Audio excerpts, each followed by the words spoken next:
বাংলা একটা সেটা হচ্ছে রাত দখল আবার ডাক আবার ভোট দখল আগের রাত এবং নয়ের ভোট শিল্পী আর্টিস্ট প্লেয়ার যত অরাজনৈতিক কর্মসূচি হবে রাজনৈতিক উদ্দেশ্য ছাড়া, ভারতীয় জনতা পার্টির রাজ্য সভাপতি এবং আমি বারে বারে বলেছি আমাদের কর্মী সমর্থক ভোটার সবাই অংশগ্রহণ করবে, কারোর জন্য বাধা নিষেধ নেই। আমরা সিপিএম এর মতো সেটিং করি না।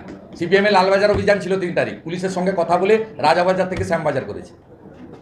আজকেও স্বাস্থ্য ভবনে সেদিন আমাকে টেনে নিয়ে জিপে তুললো, ভ্যানে তুললো, 8 ঘন্টা বসিয়ে রাখলো ড্রাইভারকে পাত্তা করে।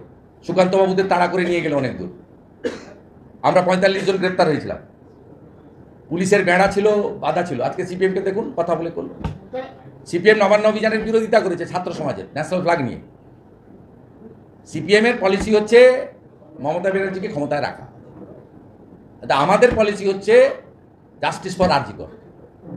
আমাদের অন্য কোনো পলিসি নেই। আমরা বকটুইতে ছুটে গেছিলাম প্রথম, মুসলিম এলাকা, ভোট দেয় না আমাদের। আগে 17টা দিয়েছিল, আপনার 21 সালে এই পঞ্চায়েতে 35টা দিয়েছে বকটুই গ্রামে।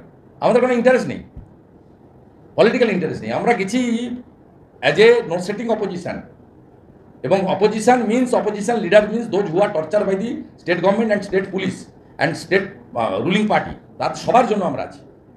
আমি মগরাহাটে গিয়ে পঞ্চায়েত ভোটের পরে রিলিফ ডিস্ট্রিবিউশন করেছি আইএসএফ সিপিএম এর লোকদের বাড়িতে। ওরা অ্যাকসেপ্ট করেছে। নিচের তলার লোকরা চায় মমতা ব্যানার্জি যাক, উপরতলা সিপিএম এর নেতারা চায় মমতা ব্যানার্জি থাক। ওই জন্য আমার বিরুদ্ধে যখন ভোট হয় তখন আগে দাঁড়ায় ইব্রাহিম আলী, কবির মোহাম্মদ, আর এবারে মমতা ব্যানার্জিকে জিতানোর জন্য মীনাক্ষীকে পাঠিয়েছিল, জামানত জব্দ হয়ে বাড়ি এসেছে। আরে ভাই, আমার অনেক কাজ আছে।